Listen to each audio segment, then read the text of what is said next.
Sur le stand Facom du salon Équipe Auto 2025 se cache une surprise. Un concept d'A110 off-road né de l'imagination de Johan Berda et du travail de l'ingénieur automobile Alexandre Laurent. Les fondateurs de la société Heraclès nous présentent cet étonnant projet qui n'a pas reçu le soutien d'Alpine, mais celui quasi inconditionnel du géant français de l'outillage. Très fan de voitures et de ce qui pouvait se faire sur les anciennes Porsche et les adaptations off-road.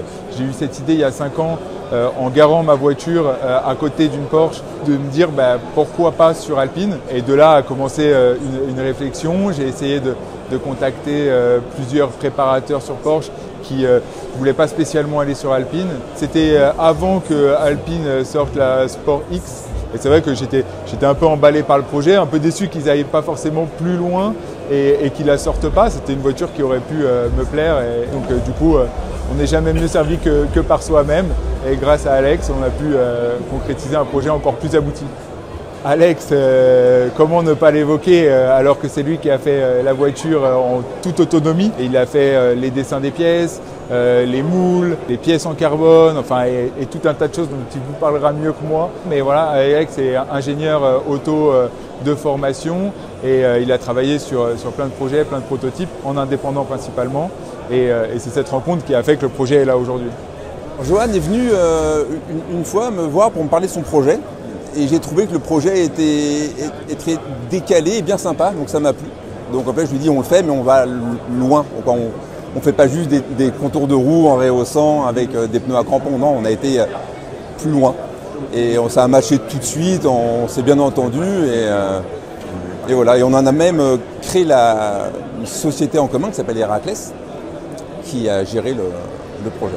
C'est un projet qu'on a mené avec Alex depuis le départ ensemble, où c'est 3 ans de discussion, d'échanges, quasiment au quotidien, où on s'envoie des idées. Donc non, on n'a pas souhaité solliciter Alpine pour pouvoir aboutir, voir le projet et le faire comme on voulait le faire, et pas avoir forcément d'interférences extérieures. Le but c'était de mettre tous les marqueurs du off-road en place, c'est-à-dire un véhicule haut, des pneus à crampons, pour essayer de faire du tout chemin. Je suis parti de la page blanche du dessin jusqu'à la 3D, donc la mise en place des éléments pour voir la faisabilité, si on était capable de le faire ou non. De là, j'ai fait donc les dessins, les moules, j'ai la commande numérique en interne, donc j'ai fraisé les modèles, fait les moules. Et comme le projet est arrivé au mois d'août, donc les gens avec qui j'ai l'habitude de travailler normalement en composite n'étaient pas là, donc j'ai même fait les pièces carbone à la main. En infusion, etc. Donc l'ajustement, l'intégration. Donc ça a été les 4 derniers mois de production ont été vraiment intenses. Donc juin, juillet, août, septembre, samedi, dimanche, nuit. Donc ça a été quelque chose ça se voit sûrement sur ma tête, mais de très fatigant quand même. Le cahier des charges qu'on avait déterminé avec Johan était surtout de garder un véhicule pseudo-homologable. C'est-à-dire que le véhicule a tous ses organes de sécurité. On a les déformations avant en cas de choc, arrière, on a les airbags, on a le freinage d'origine. Donc on a modifié l'auto pour une utilisation off-road. C'est-à-dire qu'on ne roule pas très vite et on monte beaucoup de puissance. Donc j'ai doublé la capacité du radiateur à l'avant en le mettant dans une position différente de l'origine pour pouvoir prendre de l'air en frontal et l'évacuer sur le capot, d'où le gros trou qu'on peut voir sur l'avant. Pour toute la mécanique, le moteur est d'origine sur la voiture. On a le catalyseur, on a un norme de pollution, il répond au véhicule d'origine, rien n'a été changé. Ensuite, l'Alpine A110, c'est une voiture qui est très bien faite, mais qui est très bien faite pour un usage piste routier, donc avec des organes qui sont trop fragiles en fait pour faire du off-road. Donc tous les trains ont été redessinés en numérique, donc les roues ont été bien agrandies et de ce fait-là, on a dû refaire toute la carrosserie, qui était un travail assez conséquent parce qu'élargir c'est une chose, mais avoir un coordonné sur l'ensemble de l'auto, c'est quand même un vrai travail de design. Et il a fallu donc beaucoup travailler pour avoir quelque chose d'esthétique, d'efficace, l'efficacité étant le maître mot du projet. Et donc voilà, on est arrivé sur du matériau carbone et forcément en carbone époxy. Donc on est dans du matériau haut de gamme qui nous permet de garder ce poids qui est compliqué à garder parce que la voiture est très légère à l'origine. Et aujourd'hui, même avec les pneus off-road, on est idem à la voiture d'origine. Aujourd'hui, au salon Équipe Auto, c'est sa première sortie officielle.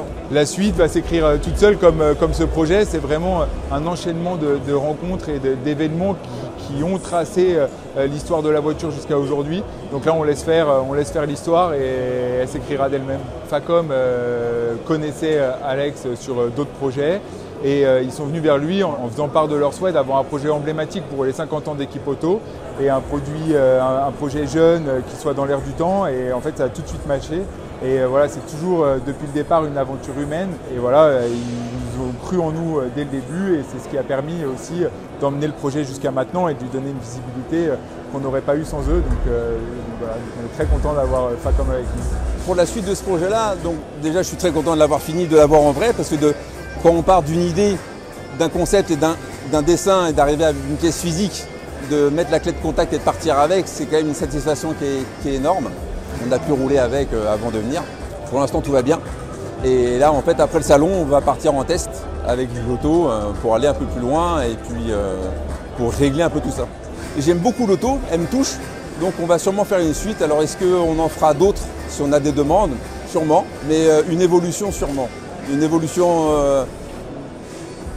peut-être plus agressive.